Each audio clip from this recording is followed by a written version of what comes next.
Mr. Caleb. Hi Sam, how you doing? What's good? What's good? It's been an absolute I know it's been ages, but yeah, how's it been?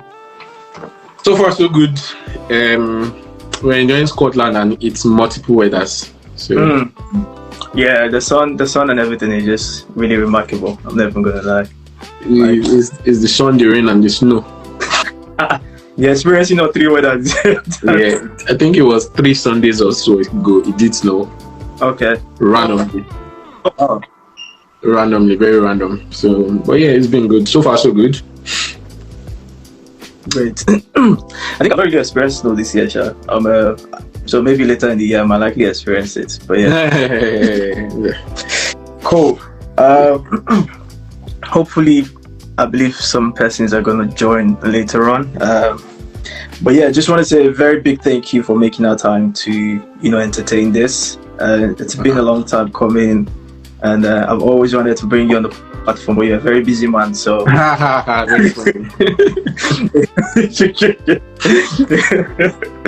it took quite long, but yeah, we're finally here, and it's good to see. I believe you're already quite familiar in terms of the platform, what we do, but I'm just gonna bring that up again for the people we have on here currently. So this is the immigrant story, where we put together compelling immigrant success story as a pathway to help other immigrants thrive. We believe that storytelling is a very strong, instrumental tool that we can actually use to make change. So just pulling people into the platform, hearing them tell their story, their various journey, how they navigate through that path, we think it's going to be like very instrumental in helping other people who are within the same or having the same similar plans to also follow through. So obviously your story is going to be that's going to be changing the life of someone today. So post our meeting, definitely this is going to be posted in all social media platforms, YouTube, LinkedIn, Instagram, Talk, as well as more when we can get in touch with. Sidak, I can see you're asking what do you think. I just touched on that not quite long. So, but yeah, feel free to pop into the chat and I'll pick it up. We're just going to start off quickly, but once again, I just want to say thank you very much, Caleb, for joining. I think your journey has been really inspiring. I'm never going to lie. I know I haven't said that to you in person, but it's something that I have seen grown tremendously, and I'm extremely proud of you. And I just want to say well done. So we're just going to be kicking up just the conventional approach of introduction. So if you can just introduce yourself quickly. Who is Caleb? A few words to describe yourself and the great work you're doing. So yeah. You're right. Hi everybody. My name is Caleb. As you already know, I like to spell it K-A-Y because apparently some people pronounce C-A-L-E-B as Caleb. So I like to be very clear on what our pronunciations are. Right. I currently work as a health and safety consultant, and when I am not at work, I'm either volunteering or in church. My faith is a very big part of my personality and my journey as an immigrant as well. And I'd say overall, I've had the privilege to come across very amazing people in my career journey. I think one of the greatest things that helped me so far is being able to network horizontally as well. So this has given me opportunity to feature on a lot of other non-for-profit organizations as well, and mentoring, volunteering in various capacities, things like the Social Mobility Forum, the STEM, Academy STEM Foundation, are some of the places I find expression as a mentor as well. And also I do have I now call myself a content creator because I try to be very active on TikTok these days. So when I'm not doing all that, I'm probably trying to figure out what to eat, because I do like my meals. But yeah, I try to think of myself as a very simple person, but I think as we go through in the conversation, we'll get to know more. Yeah, definitely. I wasn't expecting that part of food to get cut off of the introduction. So but yeah, definitely. Just for the viewing, myself and Kay, we've actually come a long way. We went to the same uni for our master's, so it's been a long time coming. Yeah. the transformation that's happened between that time and now, basically. So the good thing was you touched on your career side of things. I think that's where this conversation is, majorly centered and focused around. Whilst, you're free to dive into other aspect of your life and how that link into your professional growth over time. It's primarily centered around that. It's over time you becoming more of an advocate in terms of career advancement, in terms of, character, attitude, attributes, courses, and all of those stuff you can jump into that can take you to the next phase of your life career-wise. So we're just going to focus around that. But still on the introduction side of things, so when we talk about career growth and professional development, it's quite a distant space that you occupy. So how did you really find yourself diving into that area and getting to advocate for it over time? Well, I think primarily, like you would have experience. If you remember where we went to uni, for those that know, where we both went to Teesside University is in Middlesbrough, and is one of the very smaller towns in the UK for context. So you find that there's not a lot of exposure there. And what happened at the time is I was coming in contact with quite a number of people who were, should I say, limited by their environment, because the town was not as big, there were not as many opportunities. So you were just like, right, okay, we'll make do of what's available and, figure it out from there. Mm-hmm. But then again, engaging with these persons, I then found out that a lot of them have massive, impact, both socially and professionally, from their home countries, right? For example, you see someone, we say, solid 15 years, 20 years of experience, doing good job, doing massive, productive work, and then, they come to the country and then they are underemployed, and then they just, take it as it is. And a lot of them, yes, they are economic factors, they are social factors that put them in that situation, but genuinely, there was a category of people who genuinely did not know how to translate their international experience into what they were doing in UK. It's like I was speaking to someone the other day, and I was telling the person, like, if you're managing risks in Nigeria and you're managing risks in the UK and you're managing risks in the US, the core principles remain the same. The only thing that is different is what has changed in the environment, but the application of the principles itself, they remain the same. So if you have been doing it for 20 years somewhere and you get somewhere else, what's to say you cannot continue from where you were before? What's to say you have to start from scratch? So I think it was that passion. Genuinely, if I'm being honest with you, Sam, partly it was because I envy them, right? I envy them. I was like, I could do so much if I had like 15 years of experience under my belt. I envy them at the time. I'm like, you have 15 years, why you not doing anything with all this? So I think that was what primarily got me into that space to say, okay, you know what, let's have a sit down. Let's see how we can. So it started like that, helping one person, have a sit down. Let's see how we can translate this. Helping the next person, let's see how we can translate it. And, it just became a thing from there, and I found that I did enjoy it, to be fair, So I think overall that, sort of pushed me into that whole career development sort of space, basically. Yeah. That's that's good to know, to be honest. It's crazy how you see people I think again it's the exposure and people not getting to see people who talk about stuff like this into how you can translate your experience regardless of where you find yourself.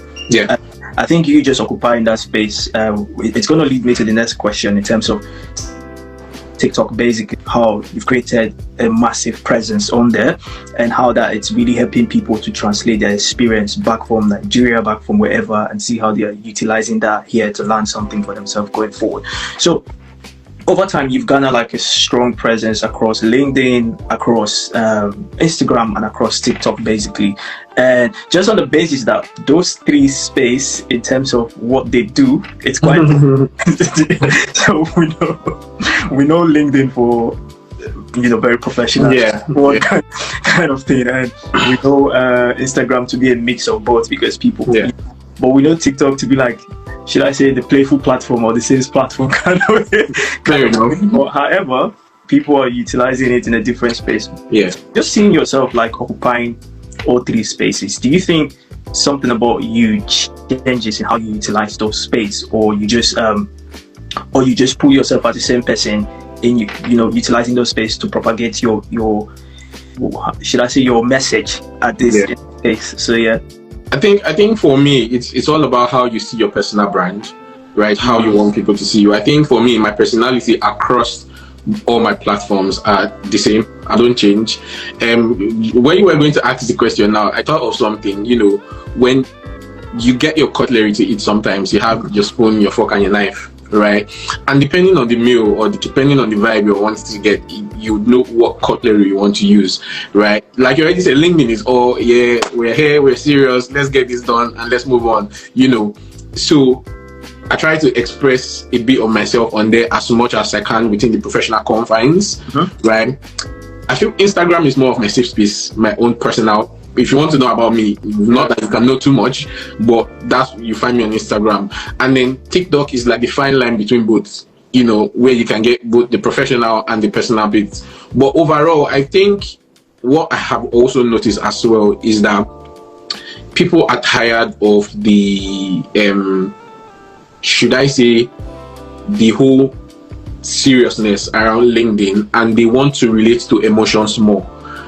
So like I've seen stats that say people are now more receptive to engage with video content on LinkedIn, but there's just so much stigmatization with LinkedIn and graphic posts or write-up posts and hyping the posts with stats and figures of how you achieve what nobody else could achieve and things like that.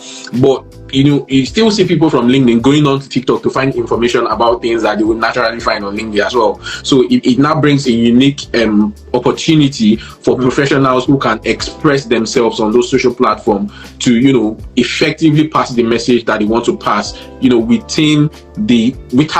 without the confines of the seriousness of LinkedIn. Do you understand? I was I attended the Institute of Occupational Health and Safety. They usually have a UK-wide webinar, and I was talking about TikTok on there, and they were really excited about TikTok and say, oh, it's nice to see people are moving professional stuff onto TikTok, because a lot of the younger generation, even the older generation to be fair, are on TikTok now, and are engaging with more and more content. So if people are on there anyways, it's a very good way to educate people, especially about health and safety, which is the core of everything that we do from day to day. So I going into that platform was what, I'm just going to do it, and then it has been an amazing journey so far.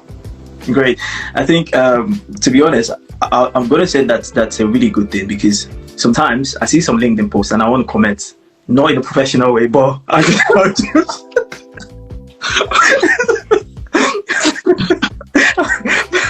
not to mention any name, but I was once having a chat with a senior business leader, very senior. I'm not going to name the company where the person works. I was having a chat with them, and they were going on about exactly what you were saying. They were like, what, if at any point they eventually further down the line retire, that they will go on LinkedIn and because they have worked over the course of their career, they work with massive amount of people, and then they saw somebody's post on LinkedIn and they were like, no way you can do that. I know you for a fact you cannot do that. And they said when they retire, they were going to go on LinkedIn and be commenting to say, no, you can't do that. You don't have that competence. Stop lying. And that's just on a lighter note. So again, if you're watching this, don't be pressured with everything you see on LinkedIn. It's a lot. Yeah. Well, yeah, thank you so much for sharing that, and it's good to see how people are embracing TikTok right now. Diving into how TikTok has been designed, like a playful platform, but utilizing that platform to also do something professional, make people feel at ease to communicate how they want to communicate, and also learn the process and connect with whoever they want to connect. So great. I think this is like it's not like it's the immigrant story, and also anyone we bring on the platform, we want to understand how they actually thought of immigrating from their country to a different country. So we're just going to take a few steps back to want to understand where Caleb is from, and Caleb decided to take that journey of living where he's from to the UK. So maybe just take us through that journey. Well, I think for me, interestingly, I had never been forced about the UK, to be fair. I'm originally from Benin City, Nigeria, from the ancient Benin City, one of the cadres of civilization, if I may.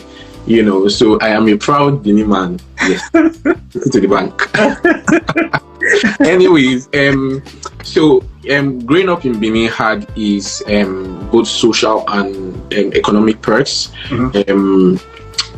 Thanks to God, I was from a stable family, and my background educationally, morally was very sound.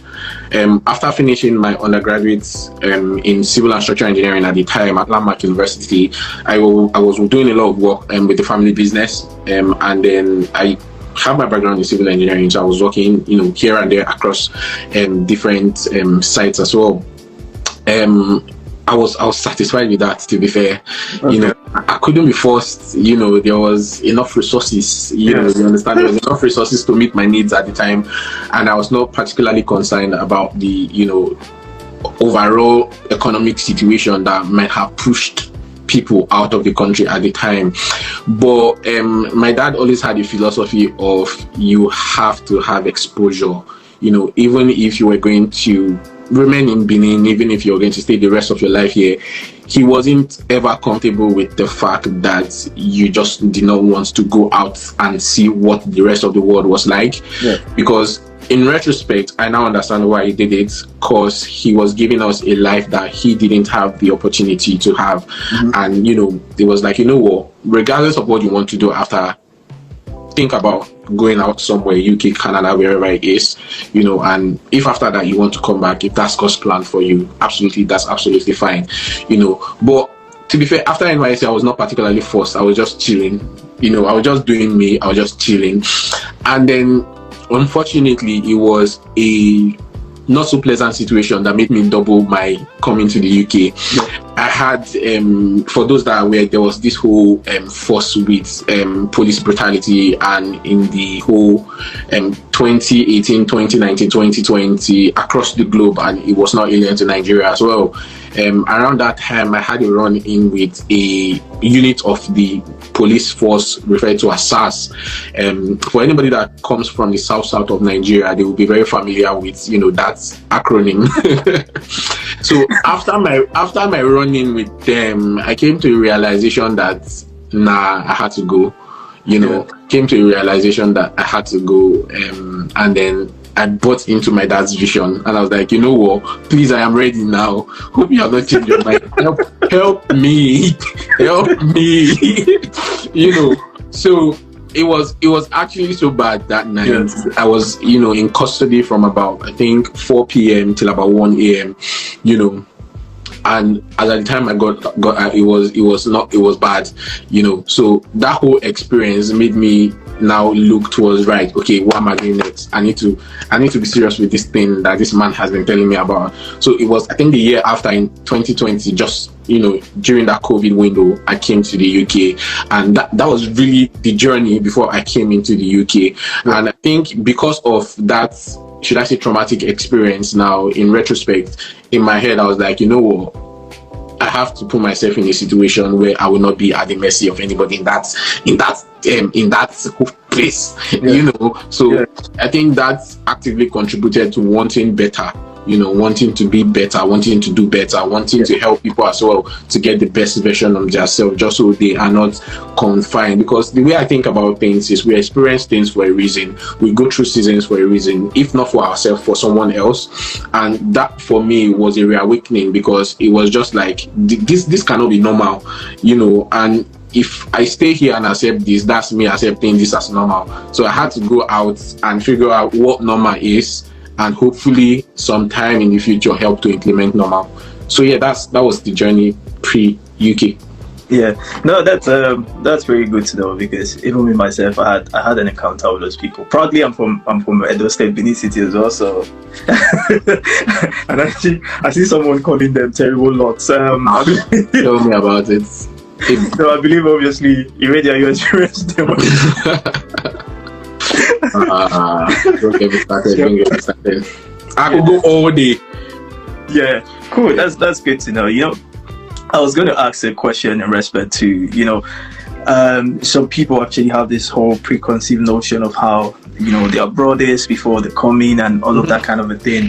But just in the fact that it wasn't something you were quite fascinated about. So I don't know if this question is still gonna sit right for you, but maybe I'll just ask the question. So Upon arrival, so paraventure, I'll assume, okay, you probably having this preconceived notion of how it should look like this perfect place where you easily get things working out, get something for yourself and all of that. But upon arrival, did you feel like there was a difference in terms of how or did you feel like, was the reality, that's the word, was the reality different for you?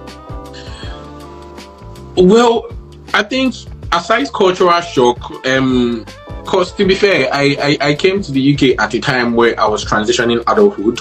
Yeah. That's the easiest way to put it. And with that certain age comes a lot of moving parts, right? So for me, it was less about the culture shock and more about stepping into a place of responsibility, right? Because I still say this, I was lucky enough, God helping my parents at the time. I think for the better part of the first year I was in the UK, I didn't have to work to pay my fees like my peers and other people. And I was getting, stipend every other month, you understand? So there was not too much to be worried about. My goal at the time was to focus on my studies, which I did, it's thanks to God again, I finished with a distinction and all that. But in retrospect, I think, it would have been an opportunity to work more, to save up. Do I regret anything? No, I do not. If I could go back, why not? If there's, available resources, maximize it and, focus on what you need to focus on. But I think to answer your question, the reality of the UK did not shock me as much, just because from my background, the way my family structure is, the way we were brought up, is there is dignity of labor, and there's no reward without labor. There's no labor without reward. They go hand in hand, so coming into a system that directly rewards your input seems like, okay, yes, this actually does make sense, because I was coming from a system where you necessarily do not have to labor to get reward. You could skip the labor if you played your cards right and got a reward. But because of the kind of background I had, and as a Christian, a pastor of my faith, there were certain things I could not bring myself to do in just because I needed to get a reward per se. So coming into a system that it was like, right, this is a system that directly, as in, it's your 1 hour, you get your 1 hour. It's your 5 hours, you get the benefit from your 5 hours. It was like, right, I think this is a sensible system. But aside that, I think the only other bits and pieces here and there that shocked me was, normal culture shocks we come to see. Especially the first name thing. It took a while, for me to get used to the first name thing. So, but I think overall, a lot of my ongoing realities in the UK were things that I probably was already familiar with. But I just needed to, like I said, in that transitioning of adulthood, come to a place of better responsibility. Great. Yeah, that's really good to know and good to hear. And I think in a way just answered the second question I'm having in mind. So I was going to ask, like, what is the one thing about immigrant experience I don't think people at home truly understand until they leave it? So I think it's just, you touched on one, maybe there could be others that you can add to it, but you touched on that transparency and dignity of labor, that if you put in 1 hour, you get 1 hour. If you put in 5 hours, there's no avenue for you to skip the system. There's no avenue for you to jump. That the system does not give you that leverage. Unlike how it operates somewhere else. I don't want to mention that else's name. But then, I think in a way you answered that question. But if you were to look into something else that it's more like the reality of things that you don't realize until you get here as an immigrant, what would you say that thing is?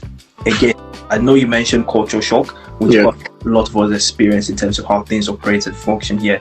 But outside of all of that, do you think there's any other? But if there's not, that's absolutely fine. Yeah, I mean, I could answer that, and I think that there are a lot of things, to be fair. There are a lot of things, and if we're being honest, moving anywhere, you would find things that are different. Even if you're within the same country, if you move to another part of the country and they are, socially or culturally different places, you are bound to find nuances that you need to adapt to. And one thing I feel, especially as immigrants, we do not talk about enough, even as people in corporates, is finances. I know that was a big thing for me, and you just cannot explain it to someone, as an immigrant. You just cannot explain it. That in the early parts of your career, is literally you just going to work and coming back and surviving. There's literally no. I was talking to someone the other day. I was seeing this lot of content creators on Instagram, TikTok. You say, this content, join me as I budget my 7,000, 8,000 monthly salary. 8,000 monthly salary. So one day I went down a rabbit hole. To be fair, I went down a rabbit hole tracking this person's career progression. And the early stages of their career, the first say 5-6 years, they were working at the Big Four and then move into investment banking after. And for anyone who has an history of working in the Big Four, you will know that the early parts of their career, they literally work their blood, sweat, and their tears. They pay the price. Do you understand? So if 10 years down the line you're earning 7K, 8K, I'm not surprised. I'll be very honest with you, I'm not surprised, because I would expect you would have built something of your career out of the time. But the problem is, we are coming as immigrants, your first year and your second year, and you want to compete with someone who has spent 20 years building their career. It just do not work. Do you understand? You cannot be telling me, for example, that I have a senior brother who has been in the UK, say 10 years, and he has built his career over that period, right? And he's shouldering some responsibilities as someone who has been here for the 10 years, and I'm here just a year, and you're expecting me to shoulder some things. It does not work that way. It would not work. Do you understand? And that is the reality of the UK system. And sometimes you just cannot explain it as an immigrant, because oftentimes what they are saying is, you work somewhere and you're getting £15 per hour, but you worked 20 hours this week. What they are not saying is you have taxes to pay, you have insurances to pay. If you're developing your career, you have courses to take. The other day I was talking to an elder one, and he was like, "Oh, hope I have a savings." I see right now my savings is me. I am my savings. I'm being honest. We're here to talk about facts. We're here to talk about the reality of life as an immigrant. I am my savings. The last course I just finished was about $2,000 plus. You understand? And every single thing I'm doing at this point is investing, and I'm not investing in stock when I've not finished investing in myself. I am my most profitable investments, because I can predict the outcome. I can't control what that happens, but I can control what I decide to do with my career and my life, God helping me. So for me, that is my priority. Again, this is my approach to my work. This is my approach to my life. Again, I literally don't have any savings. I have my pension, obviously. So, but my point is, you have to come to that realization as an individual to say, what am I prioritizing? Regardless of whether they understand it or not, regardless of whether people who are on the same journey or they buy into the vision or not, it absolutely does not matter. I was talking with a friend, and she gave me a wonderful analogy last year that changed my outlook on things. She said, Caleb, when you have resources, speaking from a faith point of view, like I said before, my faith guides a lot of things that I do. When you have resources, you have resources that are for investments, and you have resources that are for consumption. Now, if in the time of need you consume both your resources for investment and consumption, what happens is, when the time for investment comes, you do not have anything to invest, and then you become a liability to yourself and to the people that helped you to siphon what you would have invested. Do you understand? Someone on the podcast the other day, he took it very extreme, and he said, in the early parts of your career, you have to be wicked to everybody, and you just have to say no, because you have to be so intentional about building.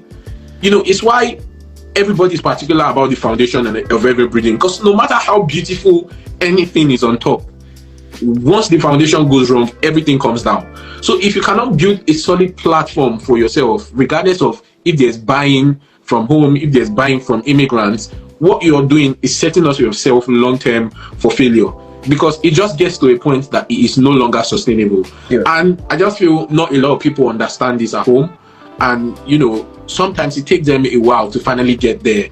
But I think with sensitization and letting them know the reality of this thing, that that if I work 7 days a week, 2 days goes back to the government, it's not all mine, things like that, like enlighten them about it, and say, this is the reality of what things are here.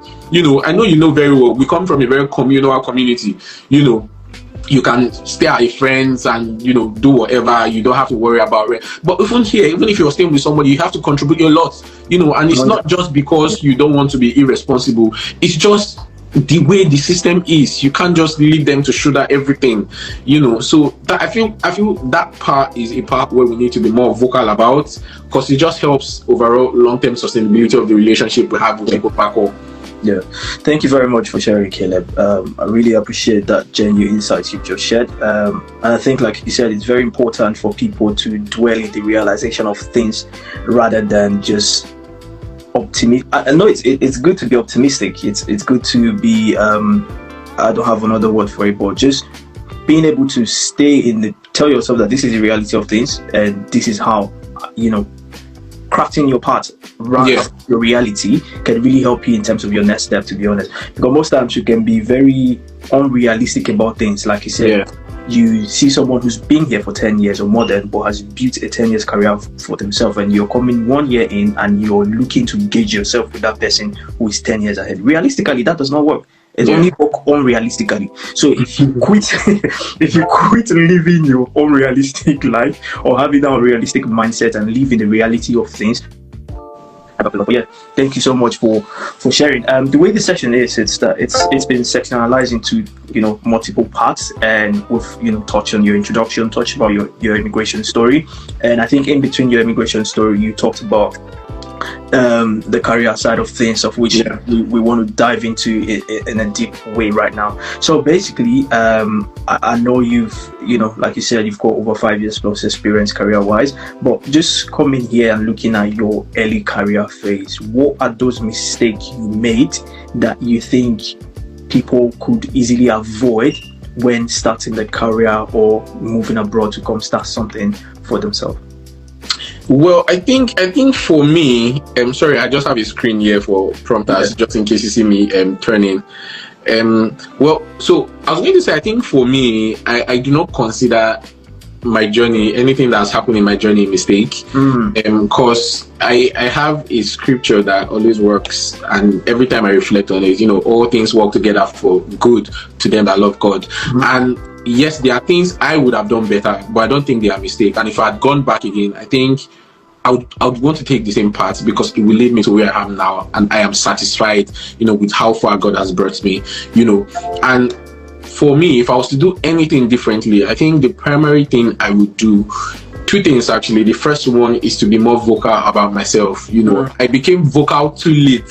And to be fair, I think I am. I thought I was a vocal person, but in retrospect, I became vocal way too late. Do you understand? And partly that would be because of the dynamics of my background and how people perceive people that are vocal as being disrespectful. So I had to unlearn that and relearn, that advocacy for self is not necessarily disrespect. Secondly is I will keep my options open. I know before I finish, I'll give you a bit of backstory. Before I finished my master's, I had a job offer. And when I got the job offer, it was to work as I think it was a graduate water and wastewater engineer at the time, because I was heavy into wastewater. I really do enjoy working with water, by the way, sustainable water solutions and all that. When I got that offer, it was, congratulations, you have passed the interview, we'll get in touch with you with your offer. I had not seen the actual offer per se, but there was a confirmation of congratulatory and whatnot. And then that was me done. I stopped applying. I was just chilling, I was just chilling, doing me, not stressing about anything. And then a couple of months before graduation, I reached out to them to say, hi, I've still not gotten that offer thing we talked about. When is that going to come true? What office am I going to be working in? They're like, you're going to be working in the Newcastle office. We're going to update you, but we're just setting things up. Once things are set up, we're going to let you know. Safe to say they never set up, because they never got back to me, which was very, very heartbreaking at the time. So it took me into this whole journey of searching myself professionally, what did I want to do?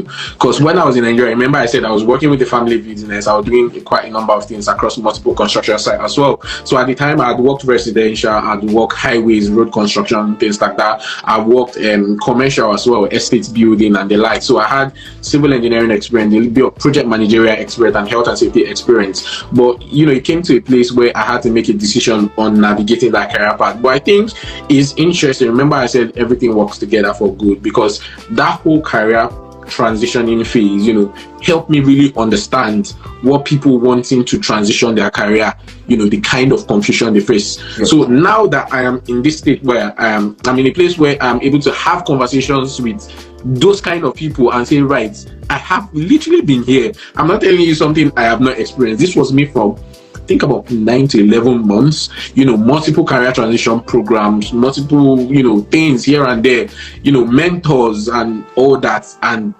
I eventually found my path. So if I can, you can. So that common ground, has encouraged people, and it has been, one of the major things that have helped me in terms of this whole career development, which we spoke about earlier as well. But if I was to go back and change anything, I think it would be those two: to be first very vocal, and secondly, how did they say it's not put all your eggs in one basket or something like that? Yeah.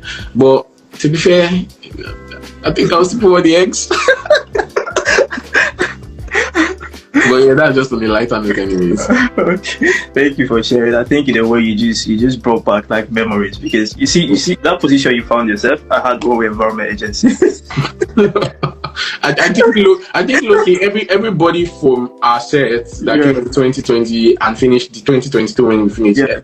I think almost everybody had something a similar experience. I don't know if there was something in the air or it was because there was a bit of uncertainty. I mean, not like it's as it is now, but there was that bit of uncertainty in the air. So sometimes you want to think, is that why the companies were pulling out, or what was really happening? Because it was like everywhere somebody's getting bus boost, and it was like, what's going on?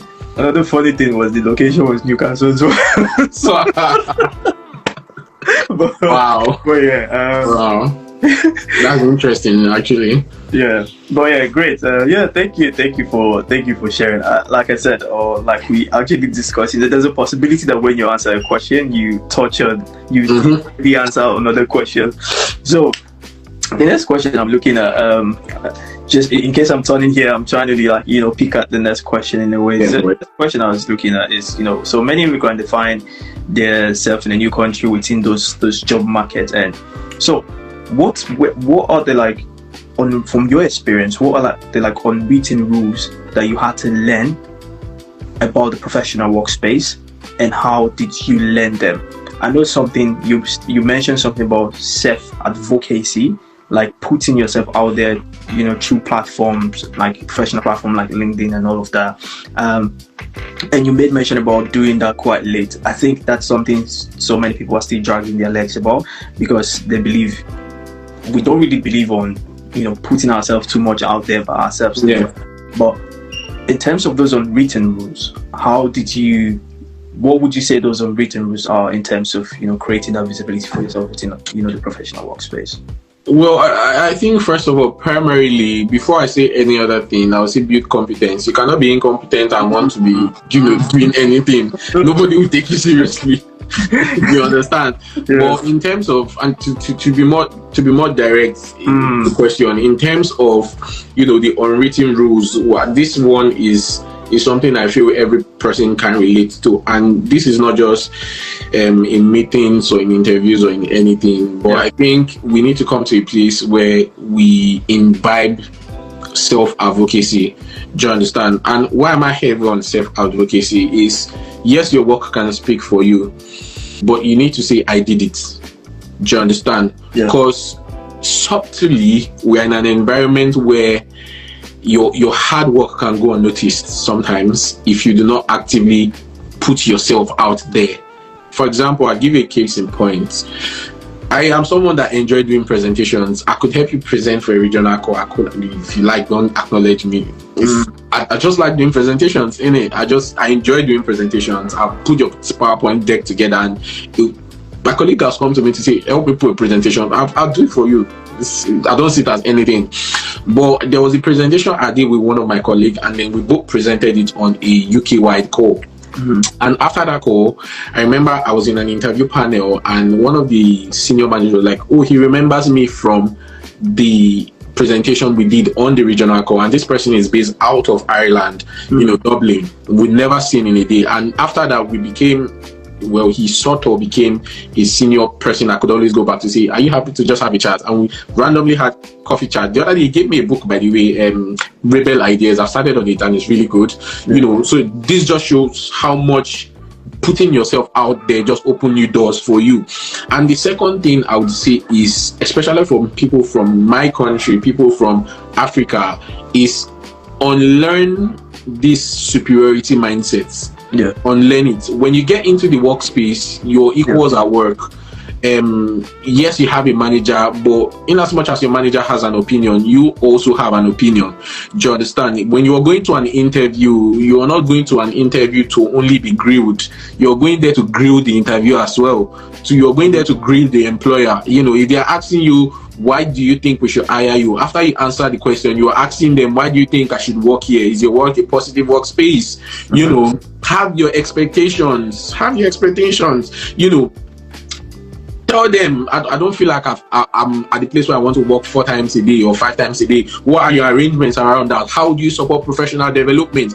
You are not just getting audited, you are auditing them as well. And it's okay to say, based on this interview, I don't think I want to move forward with you guys. Yes, I know we are, actively searching for opportunities, but the moment you switch that mindset from, right, this has to be a win-win for both of us, something changes.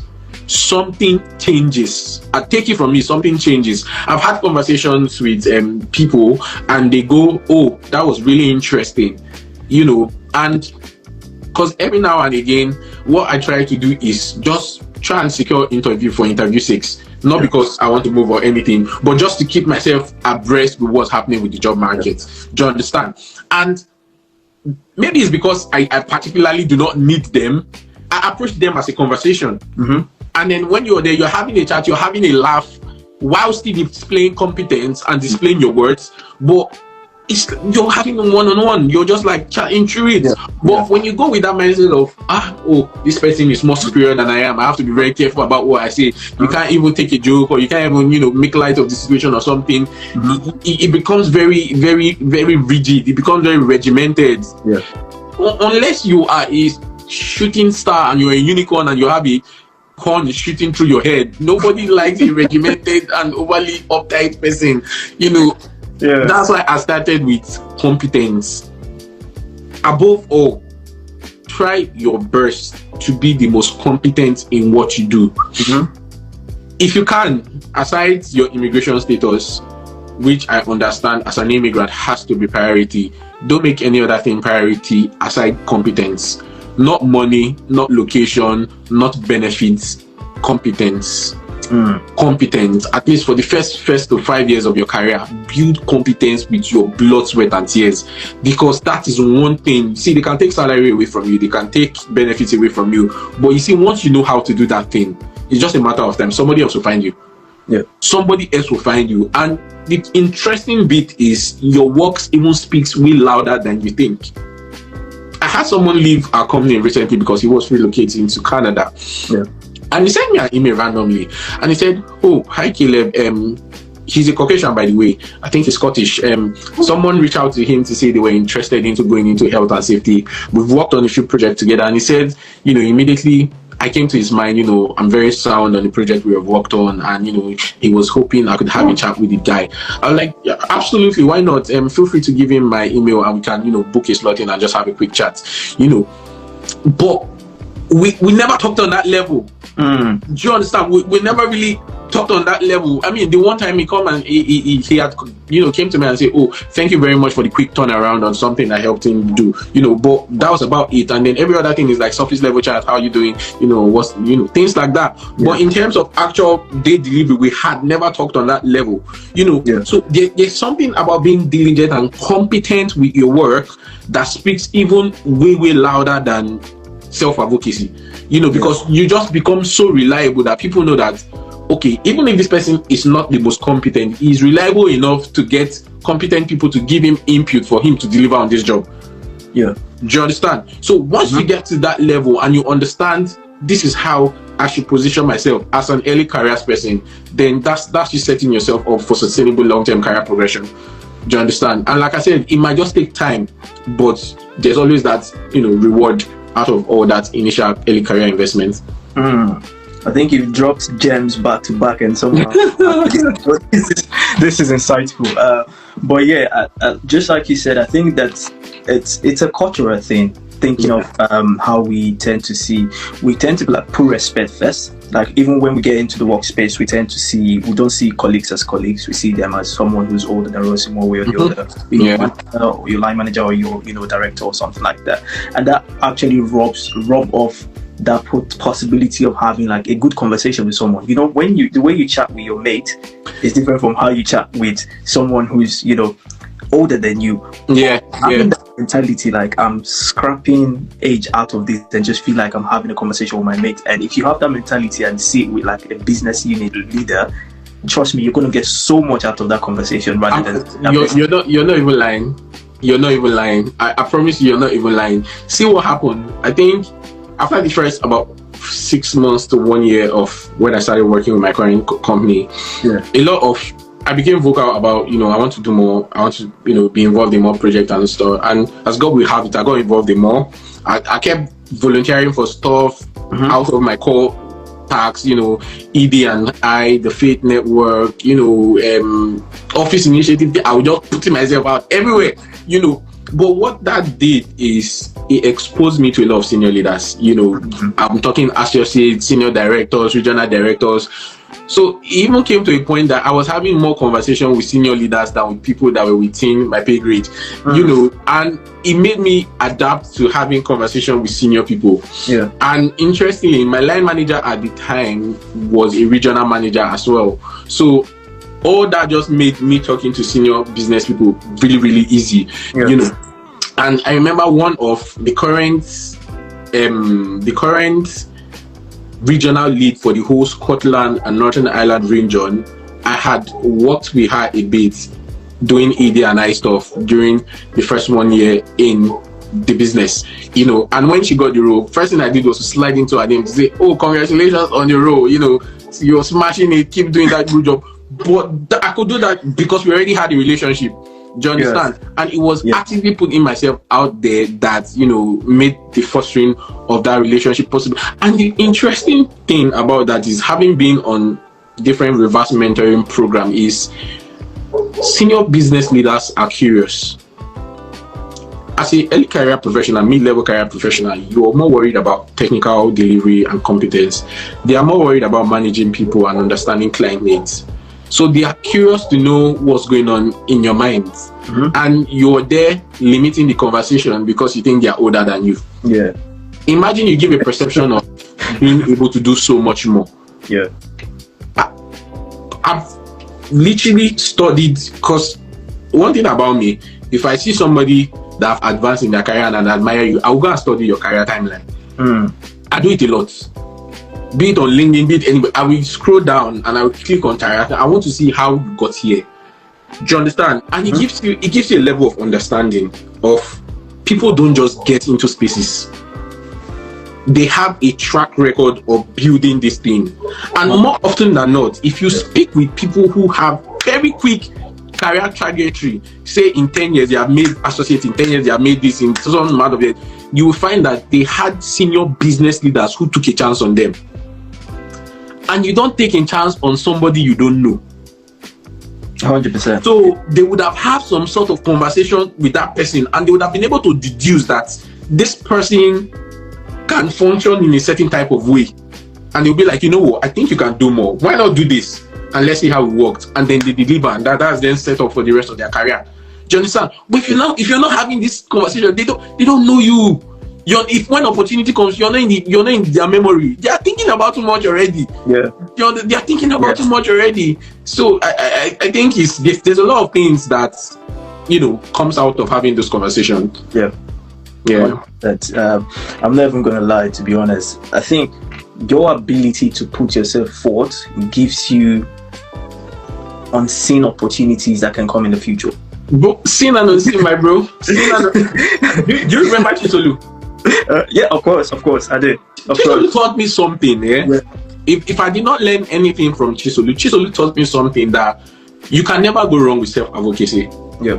Because I saw how fast he got opportunity just by being confident. I was like, when the last one happened before he left the UK, he moved from like customer care to energy law, was on 40 something, and then took another energy law, was on like 70 something, and then left the UK. I was like, just because you opened your mouth and say this is what I do, this is what I can do, I was like, nah, you give me the opportunity to catch anybody that can give me this kind, I will tell that person my mind. Yeah. Nobody is going to stop. Because what is the worst you will say? No. If you did not say it, I will remain where I am. So if you say yes, win. If you say no, we move. You just saying that just made me remember my mantra. So my mantra has always been, you never know the outcome of a thing until you try. So if you don't try, you will be stuck. It's always going to be, is it going to be yes or no? Oh no. Mm-hmm. You try, you know if it's a yes or if it's a no. But man. Sorry, just to add on that. And one thing that people don't look at, sometimes, not every time, I feel for your journey, it's always good to have a reflection point. And the good thing about no's is it gives you a reflection point. Right, okay, I had gone for this and they gave me a hard no. What do I need to do differently if I'm going to go for this next time? Now you have a reference point. But if you had not gone for it, you just be stuck in should I go or should I not go? But now you have gone, and then you now know that, right, I went for this at this time and it was a hard no. What did I do? Why did I get a no? Can I re-strategize for similar opportunities like this in the future and then put myself forward for it? Yeah, I think your response just took me back to a statement you made earlier when I asked a question about, do you think you've made mistake in respect to your career, something like that? Yeah. Remember verbatim, and you said no, you're not going to consider those as mistake. You're consider those as I'm forgetting how you put it, but you're not considering them as mistake, but you're considering them as probably a step to the next pathway in a way. So in a way, if you get a no, it tells you it's like a moment of self-reflection. What do I need to do better to move to the next phase? But yeah, thank you very much. I'm just a bit conscious of time, so maybe I'll just I was just going because if we stay here, we're gonna have a lot to talk about.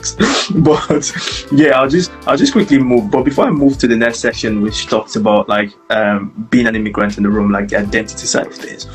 If you were to define success, I know it can differ for different people, career.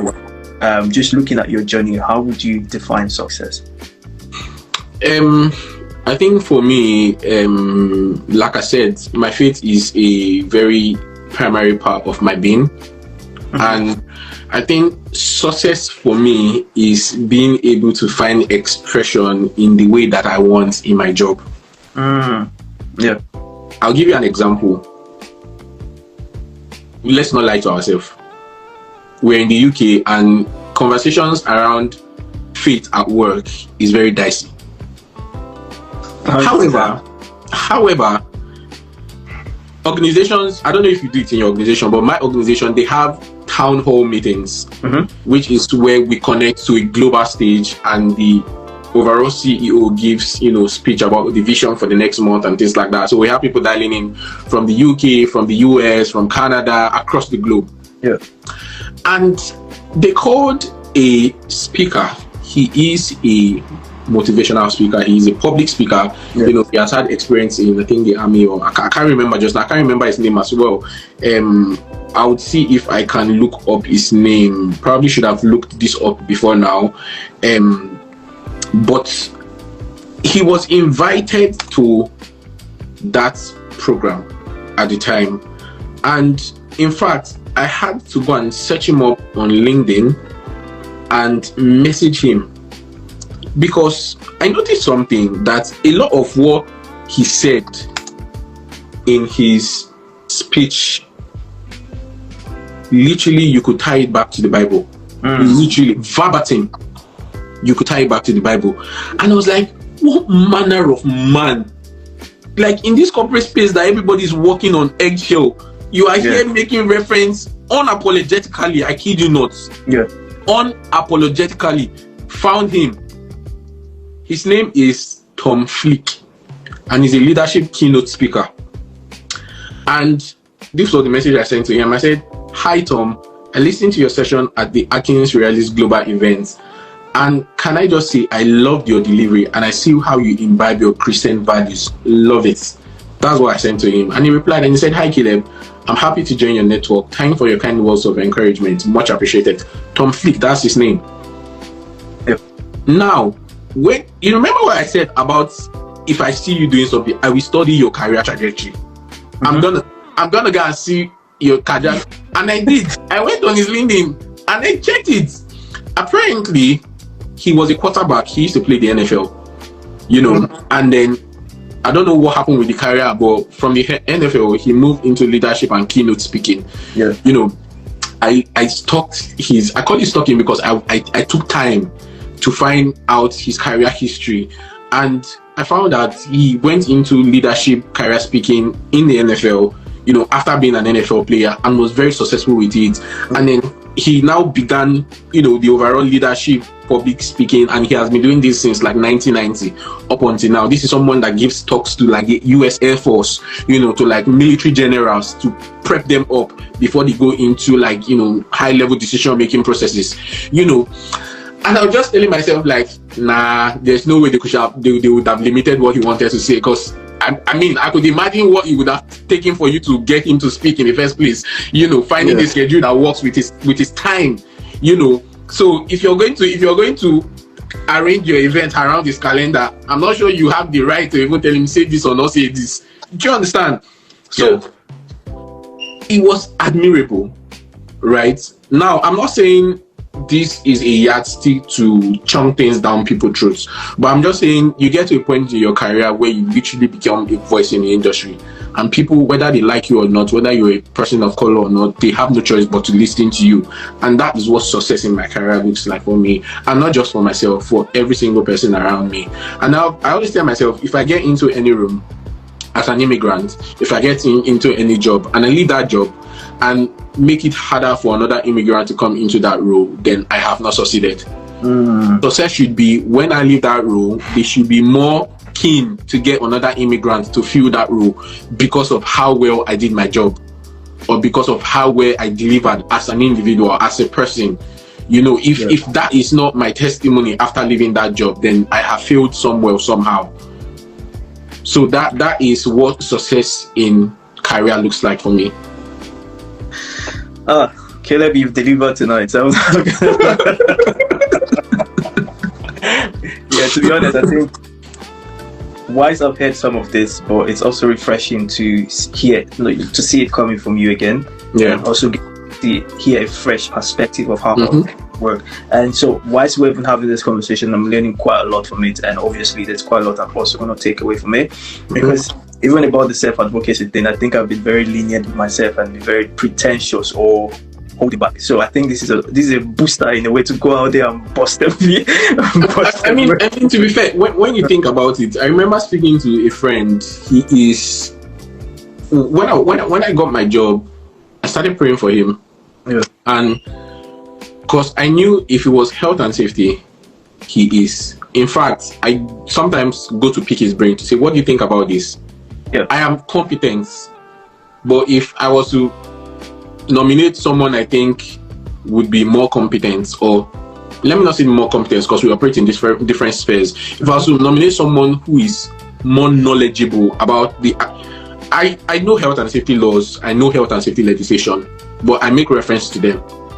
I know where to get what I want to get. You understand? Yeah. But this person I'm talking about, off the top of his head, he quotes it off, so he is competent. Do you understand? And I had to stay in the place of prayer for him, and he got something. And just moving on. Why did I say that? I said that to say because sometimes I was talking to him to say, Marv, you have to do more in talking about our career, our profession, and all this. And why did I say that? Is because if you don't talk about it, someone else will talk about it, and chances are they may be less competent than you. But because they are the ones saying it, people will listen to them because they listen to you. So what that means is then that's what we are seeing in our time and age now. People that are actually competent in certain things, just because they are feeling timid, they are feeling, oh, where do I start? They do not put themselves out there. So, but people who are more bold in themselves, who may not necessarily be as competent, are putting out whatever they feel is the right information, and when you get into certain rooms, you then discover that, well, it's just tea and biscuit and discussions on how do we move this forward that's happening in this room. It's not anything overly rocket science. Unless you were a rocket scientist anyway, but when you go over that self-doubt, you just find that it is endless possibilities. It is endless. But what I'm trying to tell to you is, if you do not do it, someone is going to do it. And the sad part is, they may not know half of what you do, but they are going to do it anyways, and they are going to be good at it, and they are going to be successful, and they are going to get as good as you eventually. The another thing is, we overly overthink things. Just do it. We want to always walk to a space of perfection before we allow ourselves to make mistakes. I think your ability to be able to just take that step without thinking of thinking of what's the worst thing that can, or just thinking of what's the worst thing that can happen. So we always want to wait for the perfect time, maybe the perfect audience or the perfect place or something. But I think instead of working towards perfection or beating yourself towards perfection, why not fail while working towards perfection? And also, once you fail towards working perfection, actually it's helping you to redefine what perfection looks like. So just push aside overly thinking things before taking that step. Because if you do too much, someone said too much analysis at the end of the day lead you without doing anything. Because when you do 1 + t, you're like, this t is not standing well. Should I bend it like this, or should I take it this way? Then over time, when you take it this way, you also discover that, okay, maybe this t can go up like this. So over time, you just keep redefining, and at the end of the day, you just toss it away and like, okay, maybe I'll think of some. So we overly overthink things and not do it. So just go for it. I think that's what I'm driving at. Just go for it. Sam, it brings us back to what I said earlier about, I don't consider my journey a mistake. I don't consider anything that's happened a mistake. Because what happens is you gain experience from those things. Every single person that has made remarkable strides at some point had failed, right? And it was a point of learning, it was a point of reflection for them to move forward from there, and if you've never failed, you don't even know what to expect. It's interesting that people let things and factors limit them to what they actually want to get. Like, do you really want it though? So if you really do desire that thing, you just come to a place where you just tell yourself, I can't just hold back anymore. Like, again, I've said this multiple times. For me, a lot of my decisions is tied back to my faith. And once I get that conviction in my spirit, I just go for it. Whether it looks like it's not going to work out or not, I just go for it. And more often times than not, it just works out again. It works out because, I already had that conviction. But there are other times that it does not work out, and I take my learnings from it and re-strategize and go for it again. I remember 2023 into 2024 into 2025, I'd applied to be part of the Future Leaders Committee for the Institute of Occupational Health and Safety. It's a global organization, and I was not successful. But just because I applied, they reached out to me to say, do you want to be a future leaders champion, to propagate the industry and the organization as a whole? And I was like, oh yes, I'm happy to, function in that capacity as well. And over the last 18 months, I have been functioning in that capacity to talk about the institute every chance I get.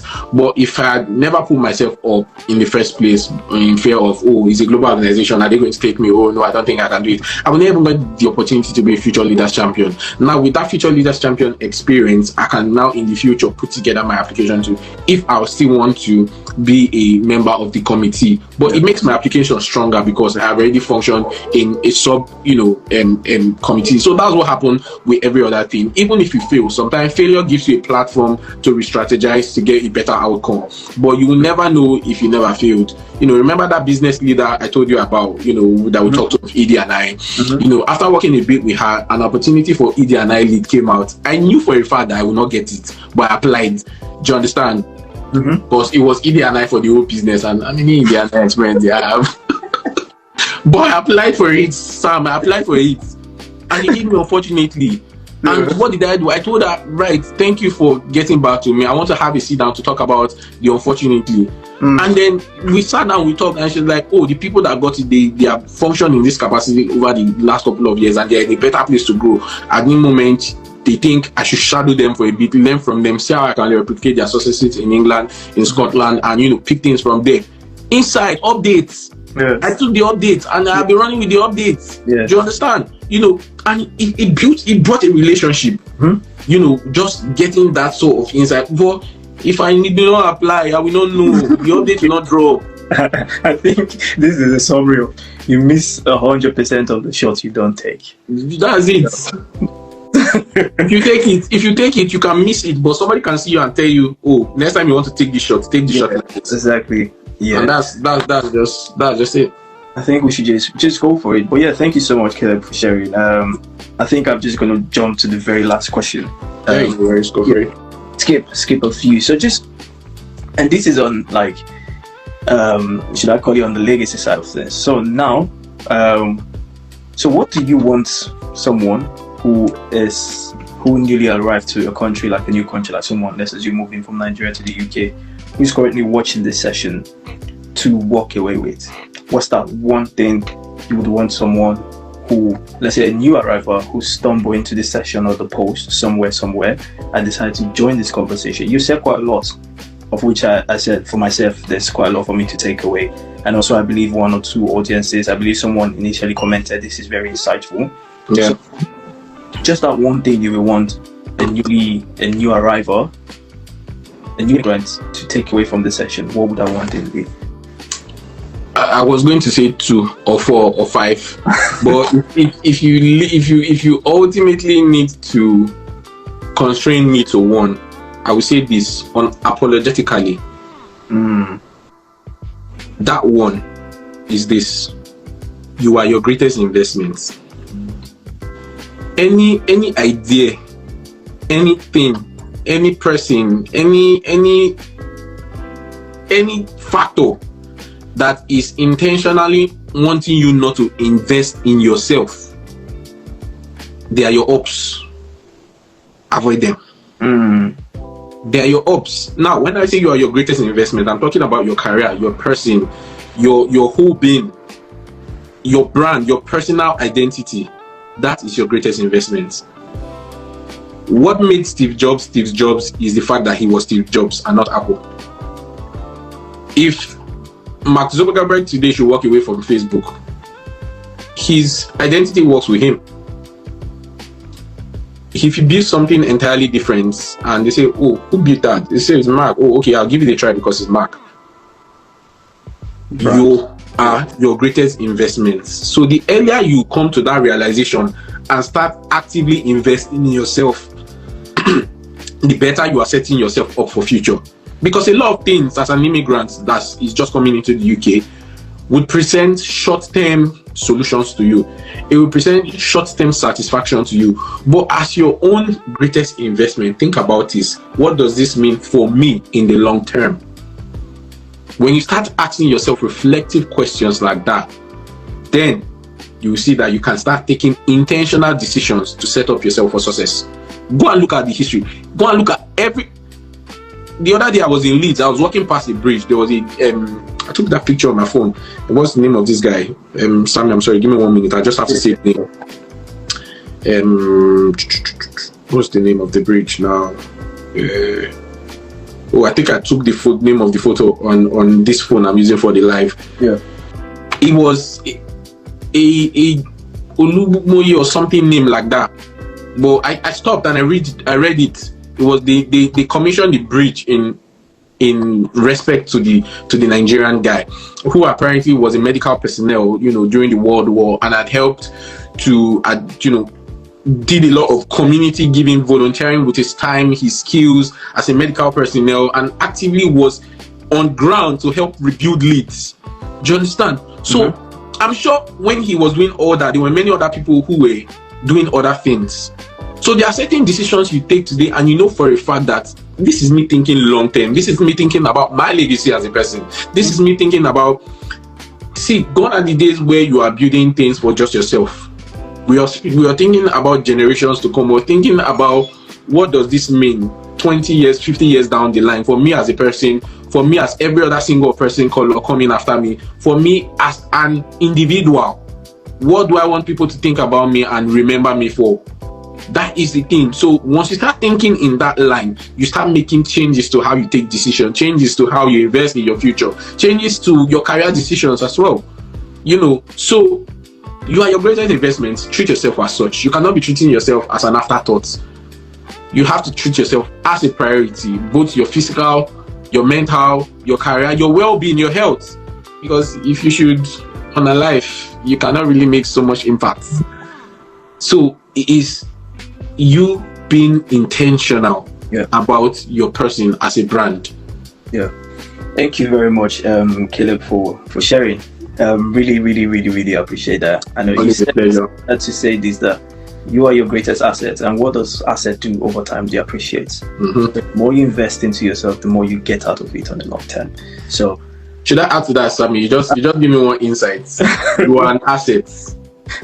I like thinking about things from multiple perspectives. Now, if you have let's say you have £5,000 and you put it in let's say an SP500 portfolio, and after 2 years you see that it has not appreciated the way you would want it to appreciate, what do you think you're going to do? You strategize, is it not? Obviously, you look into those money. So that's you trying to develop your assets. So this is a food for thought. This is not a comment for anybody to answer. This is a reflection. If you are your greatest assets, why after 12 months, 24 months, 48 months, this asset has not appreciated and you are not bothered? Why? It's a food for thought. It's for us to go back and reflect on. If I am my greatest asset and I sit down after a year and I do an analysis of this asset, how much I've invested, what is my return after this investment? Is it in my career? Okay, now 12 months after the start of my career, what have changed? What competence have I grown? Has it improved? Has this asset appreciated? If no, why? What am I doing about it? Something for us to think about. 100%. I just think that reflective space is something we don't really find ourselves in as immigrants. But I think the more you adopt that approach, the better it is for you as an individual, because you can evaluate where you stand now, what you're doing right, what you're doing wrong, and what you can improve upon. Yeah, it helps a whole lot. I know in my career, it has helped. Yeah, it helped. Even before coming to my promotion and everything, it helped me, because I will sit down and I tell myself, what have I been doing in the last 6 months? Yeah. So is this thing I've been working on, I will go and make my mind that no, in the last 6 months I've been doing this. I cannot be stuck here. What are we doing about it? But if you do not have that reflection, you do not know. You just think, oh, I've been busy since now. I've just been going and I'll just be busy. And the thing about work is you will be busy. You will be busy doing nothing. 1 year later, you have been doing the same tasks in different ways the whole year. And I'm telling you, I think that's where that self-advocacy comes in again. Yeah, and if you do not reflect, how do you identify areas where you need to advocate for yourself? I was speaking with a mentor, and he made me understand a different side of professional development, because I was very passionate about, oh, I need to get the certificates, I need to do this, I need to do that, and he was like, right, and he called 3 different industries. He said, have you ever worked in any of these 3 industries as a health and safety professional? I'm like, no, I have not. Have you had any project relating to this? I think, no, really. It was like, professional development is not just only in certifications, it's also in terms of the diversity of your portfolio. And it clicked, it unlocked something. When I went back to the next meeting with my line manager, the kind of, when I was, my mix of project changed. Do you understand? But it comes from actively reflecting. Yes, I'm a health and safety professional in construction, but I can tell you for a fact I've worked in residential, I've worked in blue light services, I've worked in energy, related projects, I've worked in reform, new build, passive housing, diversity. But at some point, it was just one type of project, small project like this that is like your house, for like 6 months. That's the only thing I'm doing for 6 months. What? No, this cannot be. Yeah. You understand? Yeah. To be honest, I think we can go on and on about this. But I just want to say this last thing, that the opportunity is always there. It's for you to make them. Yeah, and identify them. Yeah. If you want to stay there, nobody's going to say anything. If you want to keep on working on one project for 4 months, nobody. That's one thing I've also come to observe. Nobody's going to say shit. So it's you who's going to say, I want to move. I mean, they just feel. I feel a lot of them, they are, because of maybe the culture, is they are satisfied very easily. So if they are just doing the one thing, they don't feel any difference. But what I always tell people is, again, add this to the takeaway. I know I've already given you my takeaway, but it forms part of you being an asset. You are not your white peers. You are not your Italian peers. You are not your Asian peers. You are not your European peers. You are an immigrant, and you are not on a level playing field. You do not have the luxury of doing bare minimum, even if every other person is doing bare minimum. If everybody is doing bare minimum, you do not have the luxury of doing bare minimum. And it will be, what's the word? It will be ignorant of you to think when opportunity comes, they will give all of you bare minimum the same opportunities. It will be very ignorant of you. Like I said before, assets must appreciate. If you're not appreciating, do reflection. Thank you very much. Thank you very much. I think we've run about 26 minutes out. And to be honest, I think we can go further than that. But I just want to say a very big thank you to the last 5 people who stayed till this time. And thank you so much, guys. Yeah, I can see Tosin, I can see Princess, I can see Lulu, I can see Fahid, Iradia, I can see Ines. That's quite a lot of you. I just want to say a very big thank you, and also Caleb, thank you. Thank you so much, everyone, for being on here with us. Been a really insightful session, and obviously in the future we would definitely love to have you again. And yeah, obviously by then you'll be like a director, maybe an AD or something. that's also telling you how far this platform is going to go, what time. Yeah. Thank you very much. Before we go, I have to do this. Massive shout out to yourself, Sam. What you're doing with the immigrant story, is beautiful to see the diversity of people you get on your platform.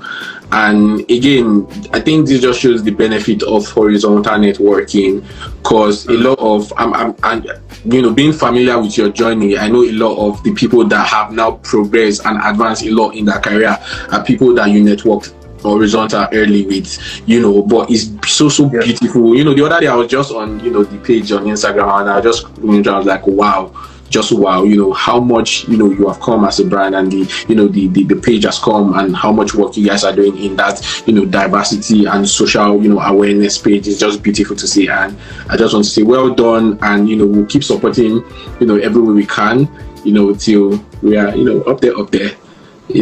So well done to everyone, well done to your team, and just a big shout out from myself to everyone on your end as well. Thank you so much. We really appreciate that kind words, and definitely we'll see you at the top. Okay. Yeah. All right. Cheers, everyone. Have a good evening. All right. Bye, everyone.